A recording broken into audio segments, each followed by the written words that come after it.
In this chapter, we will learn about various operations and expressions, right?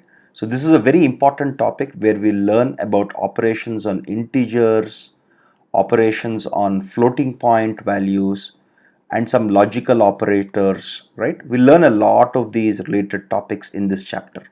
First, let's get started with integer operations, right?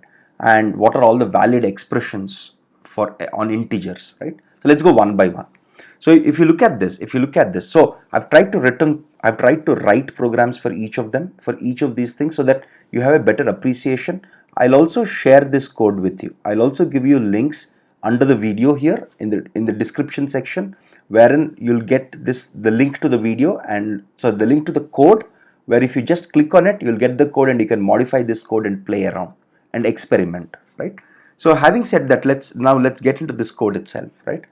So there is one thing, so this is called a comment line. So this line is called a comment line, right?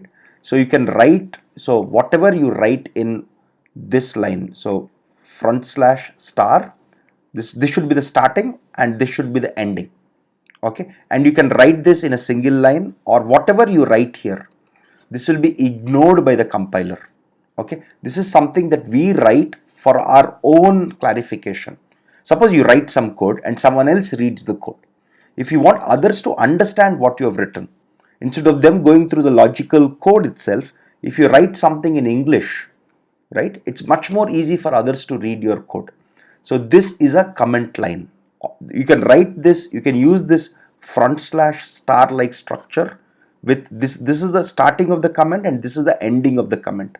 Everything in between this will be simply ignored by the compiler. You can write this, whatever code you want to write here, whatever English sentence you want to write here, you're most welcome to do it.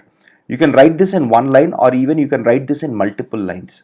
For example, I write something here, again I write something here, I write something here, till the time my compiler again encounters star and front slash. All of this is now ignored. So this is called a multi-line comment, right? So this is referred to as a multi-line comment. Okay, so this is one way of writing comments. There is another way of writing comments. Look at this. This is another way of writing. So the first way is to use front slash star at the starting and star front slash at the end. And this, using this method, you can write multi-line comments. And comments are English sentences that we write for our clarity. They'll be simply ignored by the compiler. Similarly, there is something called as a single line comment. So what happens in this case is, whatever you place after these two front slashes, whatever you write, that whole thing till the end of this line will be ignored. So this is called the single line comment. So this is called the single line comment. So whatever you write after these two front slashes till the end of that line, look at this. So it sees this unary operators string here after the two front slashes. So everything in this line till the time you go to the next line, everything is ignored. Okay, and we typically use comments. It's a very good programming habit to write comment lines because they help others to read your code. Even it helps you to read your code. So for example, you write some code, 2 days later you go back to the code. Comments like this will make it much easier for you to read the code, right? For example, I wrote this code maybe 3 or 4 days back, and when I and my teammates wrote the code, we just left these comments, the single line comments and multi-line comments, right? Just so that we know what we are doing when we come back to this code after a few days. Okay, it's a very good programming habit. Okay, so just to show you this, let me actually put this as a multi-line comment. Okay, so this comment is now on 2 lines, but still everything will work. So everything starting with front slash star till the time star front slash is again encountered, everything is considered as a multi-line comment. Okay, I hope this is clear. Okay, now let's get into some simple code to understand integer operators, right? So there are 2 types of operators. The first one are called unary operators. Uni basically means 1. Okay, the second type of operations that you'll see are binary operations. Bi basically means 2. Okay, so there are 2 types of unary operations in C. You can just use, for example, if you want to represent -3, right? If you notice, 3 is a digit and minus is an operator. The moment you place minus 3, what are you telling your compiler? You're saying this number is a negative number. Okay, so if you notice, int x equals to minus 3. So here this minus is working as a unary operator. Okay, it's working as a unary operator because it works only on one integer. Okay, whether you can give minus 34 also. So what is this minus working on? Minus is working on a single integer. So it only takes one input, right? So this negative operator or the negation symbol or this minus symbol is operating just on one integer. That's why it's called unary, because uni means one. Similarly, if I want to be explicit and say that my y is equal to plus 4, by explicitly, I can explicit, if I don't mention plus, it is automatic. If I say y equals to 4, obviously y is taken as positive 4. But I can also explicitly mention plus here also, like this.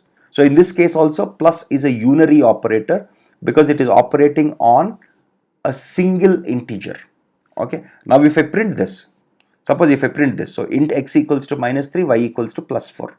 Here my minus and plus are unary operators because they are operating on single integers. And now if I print them, what do I get? I get minus 3 and 4. Very simple, right? So this printf line generates this output minus 3 and 4. Okay. So now let's look at, so these are the two unary operators on integers. Okay, these are the two unary operators on integers. Now let's go and see some binary operators on integers. Okay, so suppose let's assume I have a equals to 17 and b equals to 4, two integers. Now I can sum both of them, and when I sum both of them, the result that I get is also an integer.